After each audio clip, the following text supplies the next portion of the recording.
You know, I was thinking about how we all used to love those big glamorous TV shows like Dallas and Dynasty. Oh, yeah, totally. Like those nights when you'd just get glued to the TV, living through those characters. Hmm. We all love a good story, right? Absolutely. And that really hasn't changed. No. But it feels like maybe the kind of stories we're drawn to, maybe those have shifted. Yeah. Like think about it. When was the last time you got totally sucked into a reality TV show? It's definitely more than just like a passing trend, right? It's like a full-blown cultural phenomenon. Yeah. Especially since the pandemic, reality TV viewership, it's gone through the roof. It really has. It's like we're looking for comfort in the unpredictable, the unscripted, even like the messy stuff. Yeah, and maybe, just maybe, these shows are kind of holding up a mirror to us. Oh, for sure. Reflecting back our own anxieties, Hmm. our desires, even our anger. Yeah. So today we're going to really dive deep into this world of reality TV Okay. and try to understand how it shapes our views on everything. Wow. Everything from love and success to even, those kind of basic instincts we have. I like it.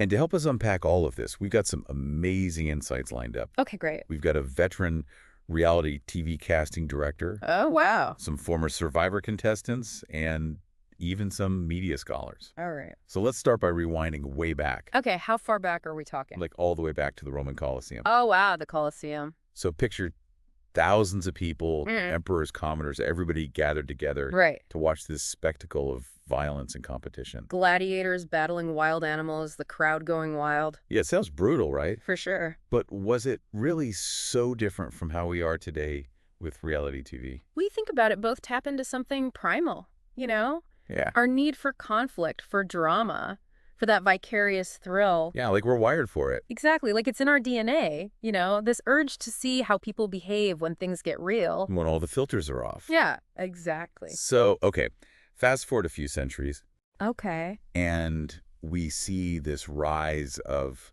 what's called the rage machine. Oh, yeah, the rage machine. This concept really got me thinking. It's fascinating. Can you explain what that is? So it's basically this thing where news media, particularly towards the end of the 20th century, Okay.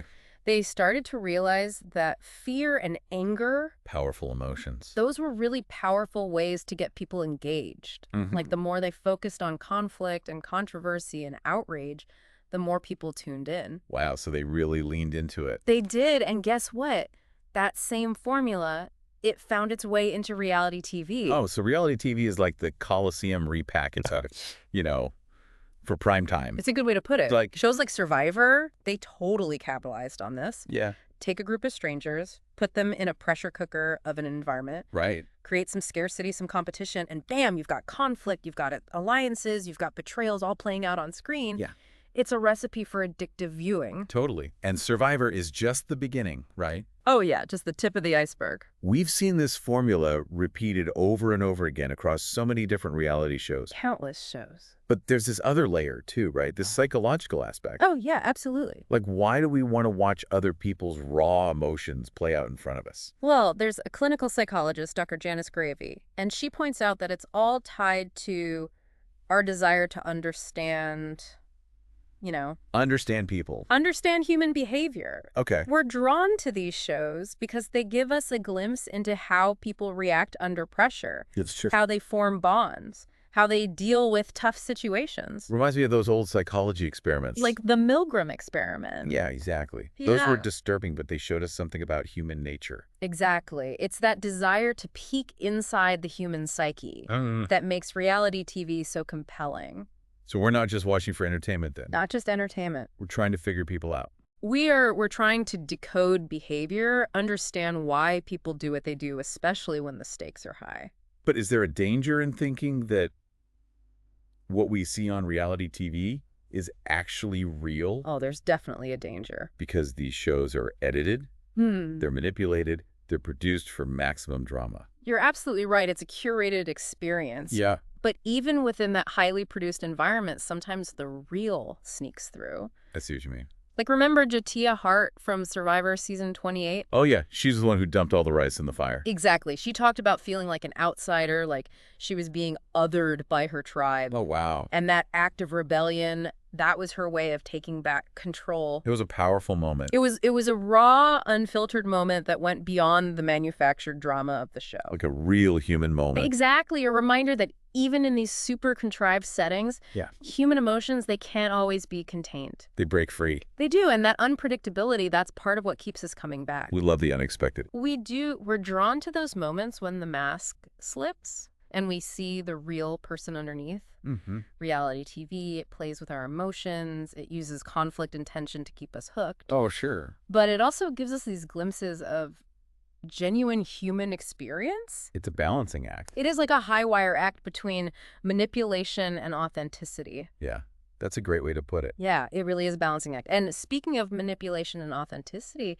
you can't talk about reality TV without talking about the American dream. Oh, that's interesting. Right. How it's both reflected and like twisted by these shows. It's so true how that idea of, achieving success, moving up in the world, it's like woven into the fabric of so many of these shows. It's almost like this underlying story, playing out in the background of all these competitions and makeovers and quests for fame and fortune. I like that, the underlying story. Yeah, but to really get it, we need to go back to the roots of the American dream itself. Okay, back to the beginning. Yeah, it started with this vision of land ownership, you know? This idea that anyone could come here, stake their claim, and build a life for themselves. A classic image of the homesteader. Exactly, forging their own path out on the frontier. Yeah. But then as America industrialized and cities grew, the dream kind of shifted. In what way? It became more about upward mobility, this idea that through hard work and sheer willpower, anyone could climb the social ladder. That's a powerful idea. It is, and it was really appealing to immigrants who saw America as this land of opportunity. But, as we talked about before, that dream, it wasn't always a reality for everyone. Yeah, sadly not for everyone. There were all these systemic barriers and prejudices that held certain groups back. And that's where the civil rights movement comes in. Okay. It challenged the very foundation of the American dream, exposing those deep inequalities that had been ignored for so long. Right. And the struggle for equality being broadcast on TV for everyone to see. That forced America to really confront this gap between the dream and the reality for so many of its citizens. Like the civil rights movement forced a reality check on the American dream itself. Exactly. And then into this evolving landscape steps Donald Trump. Oh, yeah? His story, and especially his jump into reality TV with The Apprentice, it gives us this really interesting way to look at how the American dream was changing. So Trump being the ultimate self-made businessman. Or at least that's the image he really pushed. Yeah. Through The Apprentice, he showed everyone this version of the American dream that was all about wealth and power. It was all about winning. Yeah, it wasn't about community or hard work. It was about crushing your opponents and building a fortune no matter what. And that ties back into that rage machine, doesn't it? It totally does. Trump's whole persona, Yeah. his campaign rhetoric, it all tapped into that same formula. Fear, anger, resentment. Okay. He knew how powerful those emotions were, and he used them to fuel his political ambitions. He said he was the solution. The one who could make America great again. And a lot of people believed him. But it's important to remember that reality TV itself was changing, too, during this time. It was. Remember the 2007 writer's strike? Oh, yeah. That had a huge impact. It pushed networks to go for more unscripted shows. Because they were cheaper. Way cheaper to produce, and that happened right as celebrity culture was exploding. So suddenly it wasn't enough to watch ordinary people anymore. Nope. Everyone wanted to see the lives of the rich and famous. Which brings us to the Kardashians. Ah, yes, the Kardashians. Maybe the biggest success story of how reality TV can create its own version of the American dream. It's true. They built a billion-dollar empire by sharing their lives, Yeah. Their relationships, their struggles, their triumphs, all perfectly packaged for us to consume. And they became this symbol of aspirational living. Even if most people could never actually live like them. It's like they took the American dream and remixed it for the digital age. Exactly. Yes. It's not just about money anymore. It's about building your brand, growing your online following, and turning your personal life into profit. Whether you like him or not. Right. The Kardashians changed reality TV and maybe even our culture. No question. They redefined what it means to be successful in the 21st century, blurring the lines between what's personal and what's professional, what's real and what's manufactured. And it's interesting how the Kardashians and reality TV in general have really kind of changed how we think about love and relationships. Oh, yeah. Like, take The Bachelor, for example, all those spin-offs. Mm-hmm. It's this whole experiment in finding the one, Right. but in this super controlled and kind of artificial setting. It's funny, isn't it? It is. On the one hand, we all know these shows are totally produced. Totally. They're edited for drama. Mhm. But then on the other hand, we still get caught up in it, Oh, absolutely. The romance, the heartbreak, the fantasy.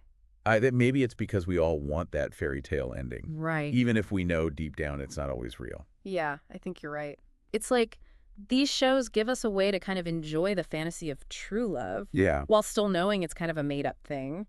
We can buy into it for a little while, Exactly. but we also can't ignore the fact that we're living in this time where more and more people are feeling lonely and isolated. That's true. Technology's kind of taken over in a lot of ways. Yeah, replacing real human connection. And reality TV has changed, too, to reflect that, hasn't it? Oh, definitely. Shows like F-Boy Island. Yeah. They cap right into the anxieties of modern dating. All that swiping culture from the apps. It's like dating's become a game now.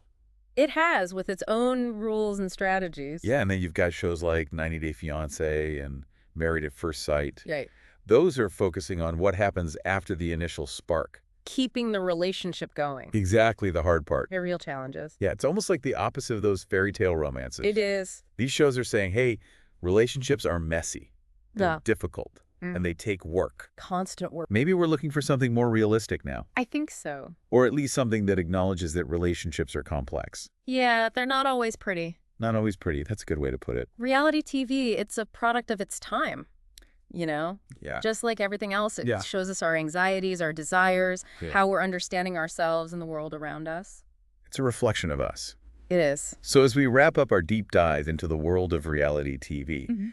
I think it's pretty clear that these shows are more than just mindless entertainment. They are. They're a window into our society, even if it's a bit distorted. A funhouse mirror. Yeah, exactly. They Mm. show us our values and how our ideas about human behavior are changing. And as viewers, we need to think critically about these shows, Oh, yeah, for sure. Question what they're showing us and be aware of how they're both reflecting and kind of warping reality. Because in the end, reality TV, it's like life itself. Oh, so? It's a mix of the real and the fake, the authentic and the manipulated. I see what you mean. It's up to us to figure out the difference and to find meaning in the stories that speak to us. Well said.